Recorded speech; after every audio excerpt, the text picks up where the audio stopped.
നമസ്കാരം. നിളയോര വിശേഷങ്ങളിലേക്ക് സ്വാഗതം. തൃശൂർ കുറ്റിപ്പുറം സംസ്ഥാന പാതയിലെ പ്രധാന ടൗണായ എടപ്പാളിൽ തൃശൂർ റോഡിൽ മേൽപ്പാലത്തിന് സമീപം അപകടം പതിയിരിക്കുന്നു. സുരക്ഷിതമായ ഡിവൈഡർ ഇല്ലാത്തതും ഒരു വശത്തെ റോഡ് പൊളിച്ചിട്ടതും ഫുട്പാത്തിലെ സ്ലാബുകൾ തകർന്നു കിടക്കുന്നതുമാണ് അപകട ഭീതി ഉണർത്തുന്നത്. മങ്ങിയ സീബ്ര ലൈനും രാത്രിയിലെ വെളിച്ചക്കുറവും അപകടങ്ങളെ വിളിച്ചു വരുത്തുന്നതാണ്. മാത്രമല്ല, വാഹനങ്ങളുടെ അമിത വേഗതയും അപകടങ്ങൾക്ക് ഇടയാക്കുന്നുണ്ട്.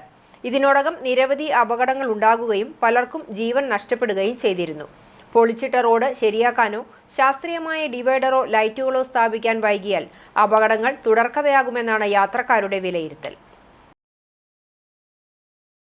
വല്ലപ്പുഴയിൽ പഞ്ചായത്ത് അംഗത്തിന്റെ വീടിന് മുകളിലേക്ക് മരം വീണ് വീട് തകർന്നു. ആളപായമില്ല.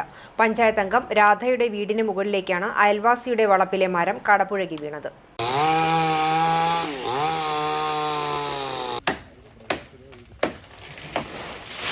വെള്ളിയാഴ്ച പുലർച്ചെയാണ് കാറ്റിൽ മരം കടപുഴകി വീണത്.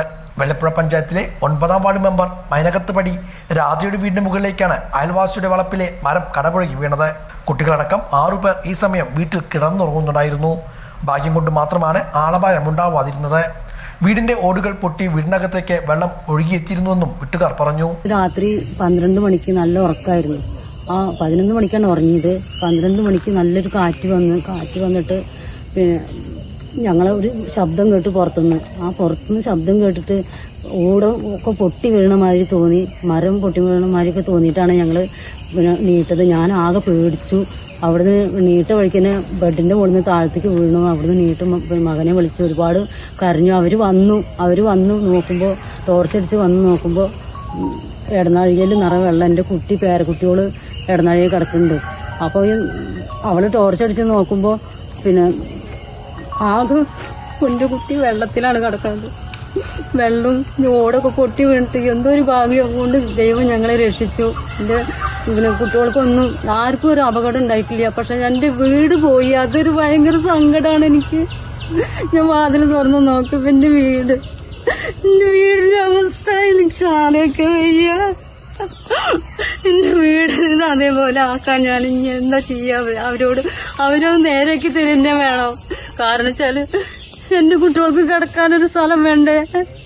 അതുകൊണ്ട് അവരത് ശരിയാക്കി തരണം എന്നാണ് എനിക്ക് പറയാനുള്ളത്. മരം അപകട ഭീഷണി ഉയർത്തി നിൽക്കുന്നത് അയൽവാസിയെ അറിയിച്ചിരുന്നുവെങ്കിലും വെട്ടിമാറ്റാൻ നടപടി ഉണ്ടായില്ലെന്നാണ് പരാതി. അവനോട് കുറെ പ്രാവശ്യം ഞങ്ങള് മരം വെട്ടാൻ വേണ്ടിയിട്ട് പറഞ്ഞതാണ്. പക്ഷെ അതൊന്നും കേട്ടിട്ടില്ല അവൻ. ഈ ഭാഗത്തുള്ള മരങ്ങളൊക്കെ വെട്ടണം എന്ന് പറഞ്ഞപ്പോൾ അത് വെട്ടാന്ന് പറഞ്ഞിട്ട് അങ്ങനെ ഇട്ട് പോയതാണ്. അതേമാതിരി വീടിന്റെ അപ്പുറത്തെ വീട്ടിലെ മരങ്ങളും അതേമാതിരി നിൽക്കുന്നുണ്ട്. അവനോട് വെട്ടാൻ വേണ്ടിയിട്ട് പറഞ്ഞിട്ടാണ് കഴിഞ്ഞ പ്രാവശ്യം ഒരു മരം വെട്ടിയത്. അതിന്റെ അപ്പുറത്ത് വേറൊരു തേക്ക് നിൽക്കുന്നുണ്ട്, വേങ്ങ നിൽക്കുന്നുണ്ട്. അതൊന്നും വെട്ടിയിട്ടില്ല. രാവിലെ വീടിന് മുകളിലേക്ക് വീണ മരം വെട്ടിമാറ്റി. ഇത്തരത്തിൽ അപകട ഭീഷണി നിരവധി മരങ്ങൾ നിലകൊള്ളുന്നുണ്ട്. ഇത് വെട്ടിമാറ്റാൻ ആവശ്യമായ നടപടികൾ ഉണ്ടാകണമെന്നാണ് ഇവർ പറയുന്നത്. പട്ടാമ്പി MLA മുഹമ്മദ് മൂസിന്റെ കാറിനകത്ത് പാമ്പിനെ കണ്ടെത്തി. പരിപാടികൾ കഴിഞ്ഞ് വീട്ടിലെത്തി ഇറങ്ങിയപ്പോഴാണ് കാറിനകത്ത് പാമ്പിനെ കണ്ടത്. മഴക്കാലമാണ്, സൂക്ഷിക്കണമെന്ന കുറിപ്പോടെ MLA തന്നെയാണ് സമൂഹ മാധ്യമത്തിൽ ദൃശ്യങ്ങൾ പങ്കുവച്ചത്. മഴക്കാലം തുടങ്ങിയതോടെ പാമ്പുകൾ സാധാരണ ജനവാസ മേഖലകളിലേക്ക് ഇറങ്ങാറുണ്ട്. അത്തരം സംഭവങ്ങൾ കേരളത്തിന്റെ പല കോണുകളിൽ നിന്നും റിപ്പോർട്ട് ചെയ്യുന്നുണ്ട്. ഇതിനിടെയാണ് എല്ലാവരും ജാഗ്രത പാലിക്കണമെന്ന് ഓർമ്മിപ്പിച്ച് MLA മുഹമ്മദ് മൂസിന്റെ കുറിപ്പ്. മഴക്കാലത്ത് പാമ്പുകൾ സുരക്ഷിതമായ ഒളിത്താവളം തേടി വാഹനങ്ങളിലും വീടുകളിലും കയറാൻ സാധ്യതയുണ്ടെന്നും അതിനാൽ എല്ലാവരും ശ്രദ്ധിക്കണമെന്നും അദ്ദേഹം ഓർമ്മിപ്പിച്ചു. വട്ടേനാട് സ്കൂളിൽ പ്രഭാത ഭക്ഷണ പരിപാടി 2025 ജൂലൈ 1 മുതൽ ആരംഭിച്ചു. പദ്ധതിയുടെ ഔപചാരിക ഉദ്ഘാടനം ജൂലൈ 6-ന് മന്ത്രി MP രാജേഷ് നിർവഹിക്കും. വട്ടേനാട് സ്കൂളിന്റെ പ്രവർത്തനങ്ങൾക്ക് പിന്തുണ നൽകുക എന്ന ലക്ഷ്യത്തോടെ 2025 ജനുവരി 26-ന് രൂപീകരിച്ച വട്ടേനാട് ഹൈസ്കൂളിലെ പൂർവ്വ വിദ്യാർത്ഥി സംഘടനയായ ആവാസിന്റെ നേതൃത്വത്തിൽ വട്ടേനാട് ഹൈസ്കൂളിൽ കുട്ടികൾക്ക് പ്രഭാത ഭക്ഷണം നൽകുന്ന പ്രവർത്തനം ആരംഭിച്ചു. 2025 ജൂലൈ 1 മുതൽ തുടങ്ങിവെച്ച പരിപാടി ജൂലൈ 6-ന് തദ്ദേശ സ്വയംഭരണ എക്സൈസ് വകുപ്പ് മന്ത്രി MP രാജേഷ് ഉദ്ഘാടനം ചെയ്യുമെന്ന് ഭാരവാഹികൾ വാർത്താസമ്മേളനത്തിൽ അറിയിച്ചു. വിവിധ കാരണങ്ങളാൽ പ്രയാസമനുഭവിക്കുന്ന വീടുകളിൽ നിന്ന് വരുന്ന UP വിഭാഗം മുതൽ ഹയർ സെക്കൻഡറി വിഭാഗം വരെയുള്ള കുട്ടികൾക്കു വേണ്ടിയാണ് ആദ്യഘട്ടത്തിൽ ഈ സൗകര്യമൊരുക്കുന്നത്. അന്ന് ആ രൂപീകരണ വേളയിൽ സ്കൂളിൻ്റെ പ്രവർത്തനങ്ങളോടൊപ്പം നിന്ന് ചെയ്യണമെന്ന് മുന്നോട്ട് വെച്ച ഒരു പ്രധാനപ്പെട്ട ആശയമായിരുന്നു അവിടെ രാവിലെ എത്തുന്ന കുട്ടികൾക്ക് മറ്റ് പലവിധ കാരണങ്ങളെ കൊണ്ട് പ്രയാസങ്ങൾ അനുഭവിക്കുന്ന കുട്ടികൾക്ക് പ്രഭാത ഭക്ഷണം നൽകുക എന്ന ഒരു പ്രവർത്തനം. കുട്ടികളുടെ പഠനത്തിന് ഏറ്റവും സഹായകമായൊരു കാര്യമാണ് അവർക്ക് നല്ല ഭക്ഷണം ലഭ്യമാക്കുക എന്നുള്ളത്. വിശക്കാത്ത വയറോടെ ഇരുന്ന് ഭക്ഷണം കഴിക്കുക എന്നുള്ളത് പ്രധാനപ്പെട്ട കാര്യമാണ്. പൂർവ്വ വിദ്യാർത്ഥി സംഘടന ആവാസിൻ്റെ എക്സിക്യൂട്ടീവ് അംഗം നൌഷാദ് പനക്കൽ കൺവീനറായുള്ള 5-അംഗ സമിതിയുടെ മേൽനോട്ടത്തിൽ PTA-യുടെയും അധ്യാപകരുടെയും പരിപൂർണ സഹകരണത്തോടെയാണ് പദ്ധതി നടപ്പിലാക്കുന്നത്. സ്കൂളിൽ വെച്ചു തന്നെ പാചകം ചെയ്താണ് ഭക്ഷണ വിതരണം നടത്തുന്നത്. ഇഡലി, സാമ്പാർ, പുട്ട്, കടലക്കറി, ഉപ്പുമാവ്, പഴം, അപ്പം, സ്റ്റ്യൂ, ഇടിയപ്പം, കിഴങ്ങുകറി തുടങ്ങി വൈവിധ്യമാർന്ന ഭക്ഷണം നൽകാനാണ് ലക്ഷ്യമിടുന്നത്. പൂർവ്വ വിദ്യാർത്ഥികളിൽ നിന്നും അഭ്യുദയകാംക്ഷികളിൽ നിന്നും ആവാസിൻ്റെ നേതൃത്വത്തിൽ സ്പോൺസർഷിപ്പ് വഴിയാണ് പദ്ധതിക്ക് ആവശ്യമായ വിഭവ സമാഹരണം നടത്തുന്നത്. അധ്യയന ദിവസങ്ങളിൽ മുഴുവൻ പ്രഭാത ഭക്ഷണം നൽകുമെന്ന് ആവാസ് ഭാരവാഹികൾ അറിയിച്ചു. President M. Pradeep, treasurer TK Mustafa, secretary MV Rajan, Revathi Venu തുടങ്ങിയവർ വാർത്താസമ്മേളനത്തിൽ പങ്കെടുത്തു. വാടാനംകുറിശി റെയിൽവേ മേൽപ്പാലം സർവീസ് റോഡിന്റെ ശോചനീയാവസ്ഥ പരിഹരിക്കണമെന്നാവശ്യപ്പെട്ട് മോട്ടോർ ആൻഡ് ഓട്ടോറിക്ഷ മസ്ദൂർ സംഘത്തിന്റെ നേതൃത്വത്തിൽ പ്രതിഷേധ മാർച്ചും ധർണയും നടത്തി. പട്ടാമ്പി ഷൊർണൂർ പാതയിലെ വാടാനംകുറിശി മേൽപ്പാല നിർമ്മാണം പൂർത്തിയാക്കാത്തതിലും സർവീസ് റോഡിന്റെ ശോചനീയാവസ്ഥ പരിഹരിക്കാത്തതിലും പ്രതിഷേധിച്ചാണ് ഓട്ടോറിക്ഷ മസ്ദൂർ സംഘം ഷൊർണൂർ മേഖലാ കമ്മിറ്റിയുടെ നേതൃത്വത്തിൽ പ്രതിഷേധ മാർച്ചും ധർണയും നടത്തിയത്. പ്രകടനമായിരുന്നു പ്രവർത്തകർ ധർണയ്ക്കെത്തിയത്. തുടർന്ന് വാടാനംകുറിശിയിൽ നടന്ന ധർണ BMS പാലക്കാട് ജില്ലാ സെക്രട്ടറി K. രാജേഷ് ഉദ്ഘാടനം ചെയ്തു. വാടാനംകുറിശിയിലെ റോഡ് സർക്കാരിന്റെ മുഖം പോലെ വികൃതമാണെന്ന് ഉദ്ഘാടന പ്രസംഗത്തിൽ അദ്ദേഹം കുറ്റപ്പെടുത്തി. ജനങ്ങളുടെ യാത്രാ ദുരിതം പരിഹരിക്കാനുള്ള നടപടികൾ സ്വീകരിക്കാത്ത പക്ഷം സംഘടന ശക്തമായ ജനകീയ സമരത്തിന് നേതൃത്വം നൽകുമെന്നും അദ്ദേഹം മുന്നറിയിപ്പ് നൽകി.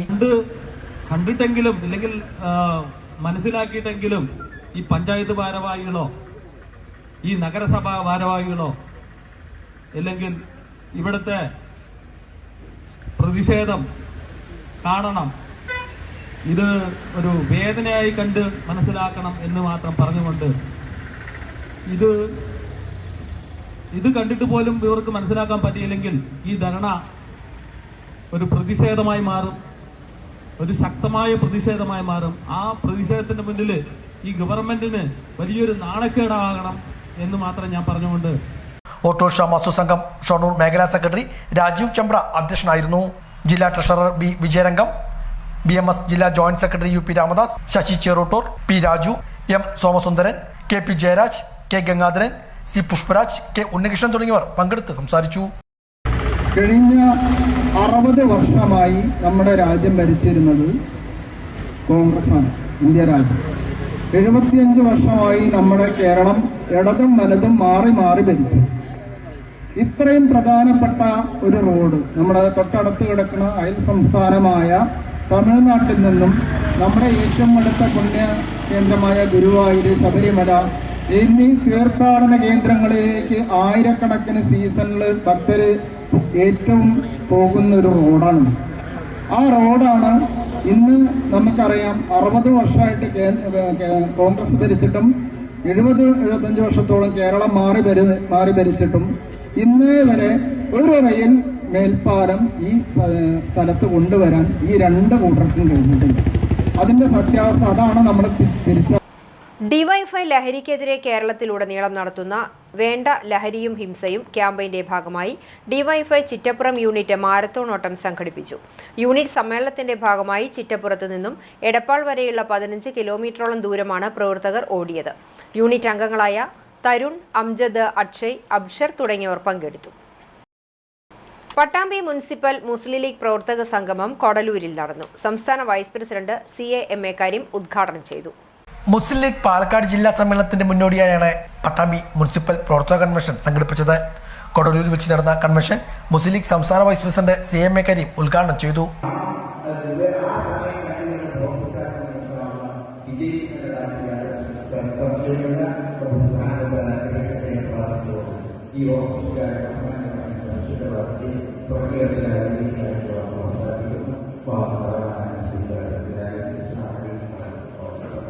മുസ്ലിം ലീഗ് പ്രസിഡന്റ് കെ.ടി. കുഞ്ഞുമുഹമ്മദ് അധ്യക്ഷനായിരുന്നു.